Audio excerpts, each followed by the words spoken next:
పరిశుద్ధాత్మ త్రియేక తలచుండు పరిశుద్ధ గ్రంథం నుండి మొదటి సమయాల గ్రంథం 17వ అధ్యాయము 37వ వచనం.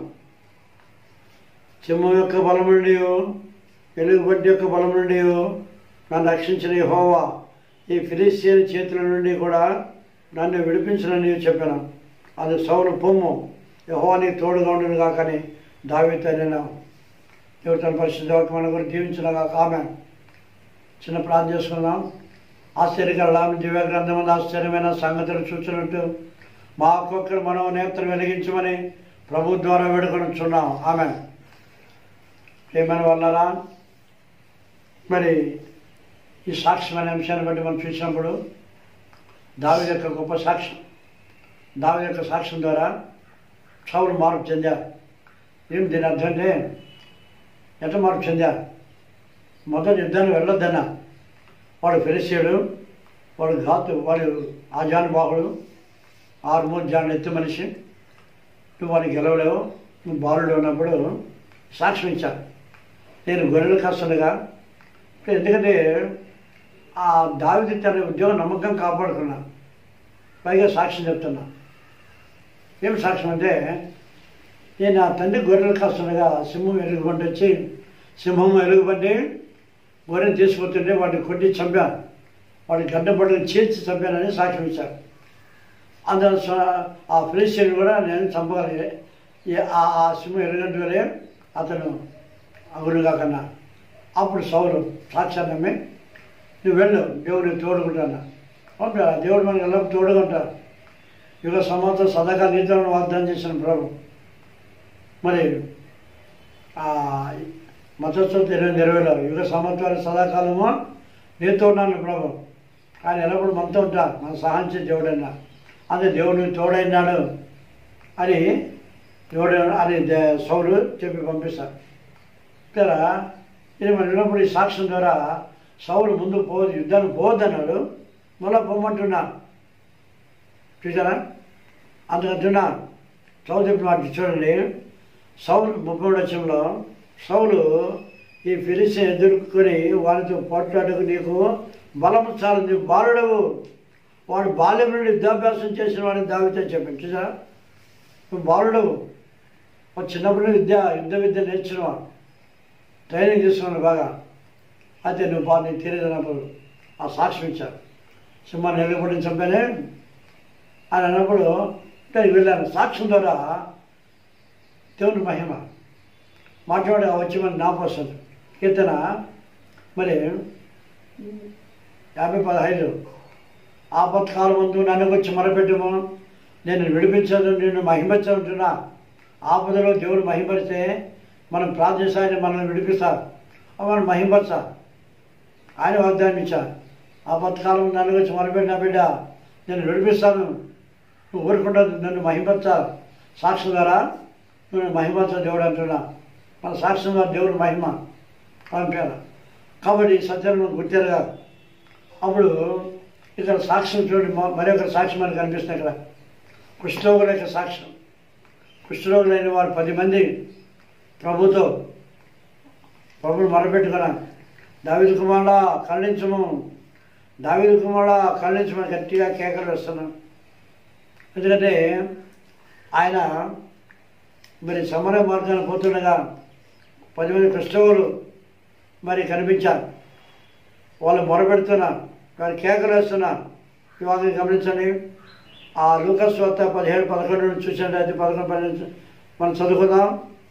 ఆయన యెరూషలేము ప్రయాణం అయిపోవచ్చు, సమరయ గలిలయ మధ్యగా వెళుచున్నాను. చూసారా?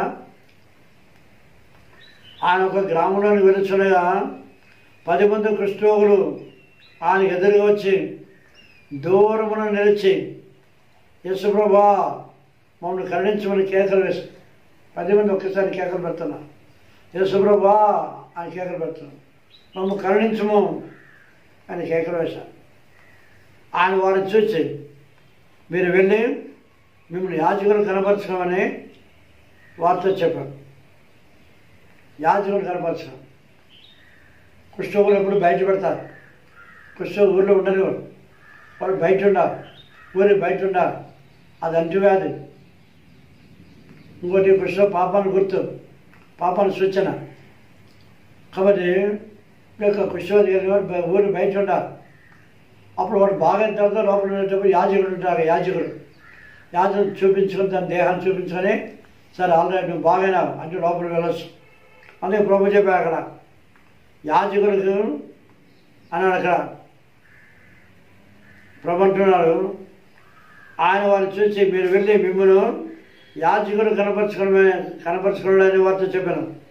వాడు వెళ్ళొచ్చుండగా శుద్ధులే. దాని పుచ్చుతారు. వాడు వెళ్ళొచ్చుండగా శుద్ధులే. పోతుండగానే ఆయన వాడు నమ్మి పోతుండగానే దాంట్లోనే బాగా అయిపోయిందారు. కాపారా ఆయన మాట నమ్మారనమాట అర్థం. ఆయన మాట కూడా విశ్వాసం ఉంచారు. బాగా కాకముందు బాగైందని నమ్మా, అదే అర్థం. పోతుండే బాగైంది, వెంటనే బాగారు. ఉండి అన్నప్పుడు నమ్మిపోయారు, మార్గంలో బాగా అయిపోయారు. అందుకే మార్క్స్ వద్ద 11:24 చెప్తున్నారు ప్రభు. ఏమంటాడంటే, మీరు ఏం అడుగుతున్న వాటిని పొందినామని మీ పరలోక తండ్రి మీకు ఇస్తారు. మీరు అడుగుతున్న వాటిని అలా పొందినామన్నమాట. అప్పుడు ఆయన మీకు ఇస్తారన్న. పొందినామన్నా చూడండి, ఇక్కడ కొంతమంది పొందినాం. ప్రభా ఇవ్వు అని అంటే ప్రభా ఇవ్వు అని భిక్షాన్ని పద్ధతి. అది ఇచ్చినా ప్రభు అంటే దేవుడి బిడ్డ యొక్క విశ్వాసం.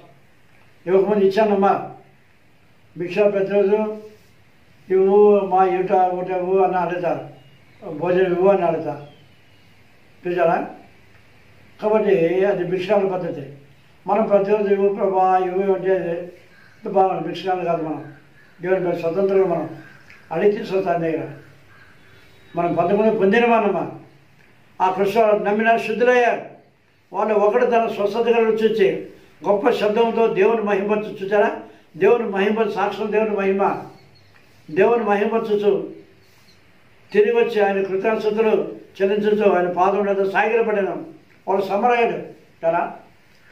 సమరయుడు ఎన్నికలేని వారు, జాతి వారు సమరయుడు వచ్చి గొప్ప శబ్దం యేసోని.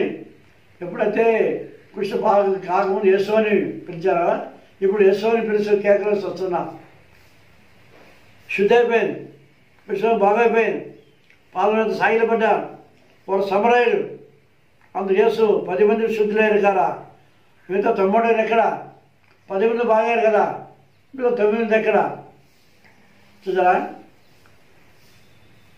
అతని విశ్వాసం ద్వారా సాక్ష్యం ఇచ్చారు. వచ్చి బాగుపడిన ప్రభు కృతజ్ఞత చెప్పారు, స్వతः చెప్పారు. అందుచేసి 10 మంది శుద్ధులయ్యారు కదా. ఆ 90 ఎక్కడ? ఆ 9 మంది ఇశ్రాయేలీలే. అబ్రహాం సంతానమే ఉండొచ్చు. పాతకాల క్రైస్తవులు వాళ్ళంతా. ఇప్పుడు పాతకాల క్రైస్తవులు వాక్యం సందేహం వహించరు, అంత మాకు తెలుసు అంటారు పాతకాల క్రైస్తవులు. అందుకే మా తాత పాస్టర్, మా నాయన పాస్టర్ అంటారు చాలామంది. పాతకాల క్రైస్తవులు మేమంతా, మాకంతా నేను తెలుసు అంటారు చాలామంది. అందువల్ల మరి ఎన్నడూ తప్ప 90 ఎక్కడ అంటున్నారు, ఎన్నడూ తప్ప దేవుడు మహిమపరచుటకు తిరిగి వచ్చిన వాడు ఎవడు అగపడలేదా అని చెప్పి నువ్వు పొమ్ము నీ శ్వాసం స్వస్థపరిచిన అంతా చెప్పాడు. చూసారా? మీరు అంటున్నా 9 మంది బాగుపడారు కదా, ఒకరు వచ్చాడే సమరయుడు. అంటే 9 మంది ఆపదలు ప్రభావ అంటారు చాలామంది. ఆపద తెలియకపోతే దేవుడు అక్కడ దయం అక్కల. అందువల్ల ఆపదలో మొరపెట్టి ఆపద జరిగిపోయింది. 9 మంది దేవుని మహిమపరచలేకపోయారు. దేవుని మహిమపరచడకు ఎన్నడూ తప్ప దేవుని మహిమపరచడం యేసు స్వయంగా అంటున్నా. ఆ సాక్ష్యం దేవుని మహిమొచ్చింది. ఆయన మహిమపరచడకు అంటున్నా తిరిగి వచ్చిన ఎవడను ఈ అన్యుడు తప్ప దేవుడు మహిమపరచడకు తిరిగి వచ్చిన ఎవడను ఆగపడలేదా అని చెప్పి 18 వచ్చంలో అని చెప్పి 19 వచ్చి అంటున్నాడు, నువ్వు లేచిపోము, నీ శ్వాసని స్వస్థపరచని అర్థం చెప్పు. ఇచ్చారా? సాక్షులు దేవుని మహిమ దేవుడు స్వయంగా చెప్పారు. ఈ అన్యుడు తప్ప దేవుడు మహిమపరచ ఎవరు రాలేదా మహిమపరచలేదు. ఆ 90 ఎక్కడ? వారు కృతజ్ఞత లేనివా? ఆపద నొక్కలు సమయాన్ని దేవుడు అంట ఆపద గడిచిపోతుంది. అది దేవుడు అక్కర్లేవారు అలా మనమడక ఒక సమరయుడు ఉన్నాను. కృష్ణ సమరణ వలె మనం కృతజ్ఞత కలిగి దేవుని మహిమపరుస్తూ ఘనపరుస్తూ ఆయన మరి రాజ్యం ప్రవేశించడానికి నాకు సిద్ధపడి ఆ నిత్యత్వం వాడు మా శ్వాస ముందరకు ఆత్మని సాయం చేసి సిద్ధపరచను కాక ఆమె ప్రార్థిస్తున్నాం. ప్రభా దయమేడ కృపలత రాష్ట్రీయ గడ స్తోత్రం. ఆయన ఇంతవరకు మాకు చక్కని బోధన మీరు నేర్పించే స్తోత్రంలో చెప్పండి వాకి ఏమాత్రం అర్థం కావాలి ప్రభావ, అందుకు వాకి పరిపించేయండి ప్రభావ. మీరు మహిమ పొందమని నిన్న ప్రతి ఒక్కరు ఆశించి వద్దలొచ్చారు. యేసు ప్రభువును వేడుకొంచున్నాం తండ్రి. ఆమె ప్రభు యేసుక్రీస్తు యొక్క కృపయు తండ్రి అయిన దేవుని యొక్క ప్రేమయు పరిశుద్ధాత్మిక అన్యోన్య సహవాసము చేయని మనందరికీ మళ్ళీ మన ప్రభుత్వ పర్యంతం సదాకాలం తోడైండును గాక. ఆమె